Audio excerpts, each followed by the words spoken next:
So మీ college డేస్లో ఇలా బాగా తుంటరి పని చేసి మీ పేరెంట్స్కి దొరికిపోయిన సందర్భం ఏమైనా ఉందా?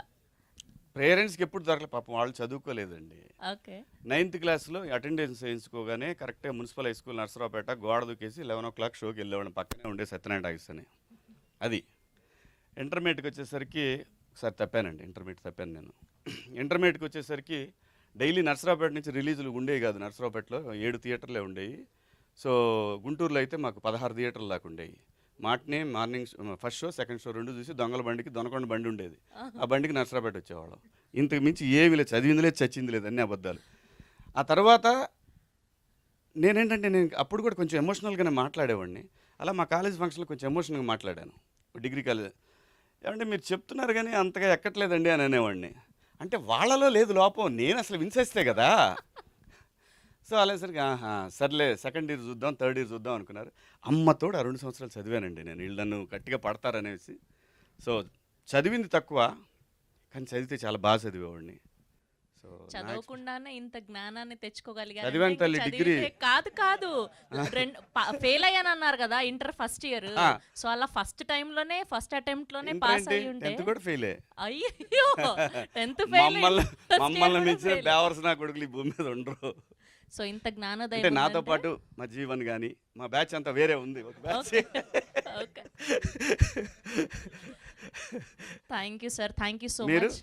నేను అన్ని పాస్ సార్, ఫ్యాషన్ డిజైనింగ్ వరకు చదువుకున్నాను. సరే రేపు అయితే ఖచ్చితంగా మీరు పాస్ అయి ఉంటారు, సర్టిఫికెట్లు చూడాల్సిన పని లేదు మీకు. Thank you sir, thank you for gracing are event. Thank and you, Suhas గారిని కూడా ముందుకు రావాల్సిందిగా రిక్వెస్ట్ చేస్తున్నాం. ఓకే సుహాస్ గారు, మాకు తెలుసు మీరు అలా చేసి అమ్మాయిని పెళ్లి చేసుకున్నారు మొత్తానికి. అది ఎప్పుడో అన్నది మాకు తెలియదు, కానీ కాలేజ్ టైంలోనా లేకుంటే ఎలా జరిగింది అన్నది? నా పెళ్ళి మీకు ఆవిడ పరిచయం అవ్వడం కాలేజ్ టైం నుంచా లేకుంటే ఎలా? కాలేజ్ డిగ్రీ అప్పటి నుంచి అండి. ఓకే, సో చదువుకుంటూ అలా ప్రపోజల్ చేశారా, లేదంటే మీరు లాస్ట్ బెంచ్ స్టూడెంటా ఫస్ట్ బెంచ్ అని ఏంటి? లాస్ట్ బెంచ్ అండి, నా ఫేస్ చూస్తే ఫస్ట్ బెంచ్ అని ఎవరు చెప్పిన నమ్మరు ఎవరు. ఓకే, సో అలా మీరు కూడా మెస్లో ఫైట్లు అవన్నీ చేసేవాళ్ళా, లేదంటే అప్పుడు కూడా ఇలానే సైలెంటా? అంటే డిగ్రీలో అంటే ఎవరు సైలెంట్గా ఉండరు, బట్ ఓకే ఎప్పుడో డిగ్రీ కదండి, ఎందుకు. ఆ డిగ్రీలో ప్రేమించి పెళ్లి చేసుకున్నాను. ఇంటర్మీడియట్ నేను కూడా ఫెయిల్ అయ్యాను. ఇంటర్ 4 years అనుకుంటా, అదొకటే ఫెయిల్ అయ్యాను, మిగతా అన్ని పాస్ అయ్యాను. Nice, thank you.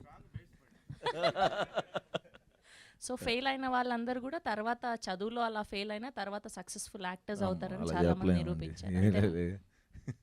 ఏమోనండి నాకు అలా కలిసి వచ్చింది. చూస్తారేంటి, ఆయన ఎందుకు అందిస్తారు? అంటే ఏంటి క్వశ్చన్ అసలు?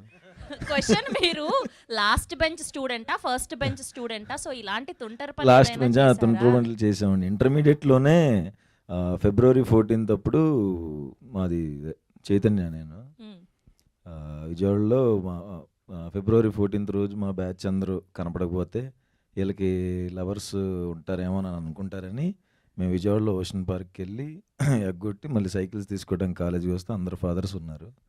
ఆ రోజు నుంచి ఈ రోజు కాలేజ్ ఎగ్గొట్టలేదు. థ్యాంక్ యూ అండి, థ్యాంక్ యూ సో మచ్. మొత్తానికి అటు తిప్పి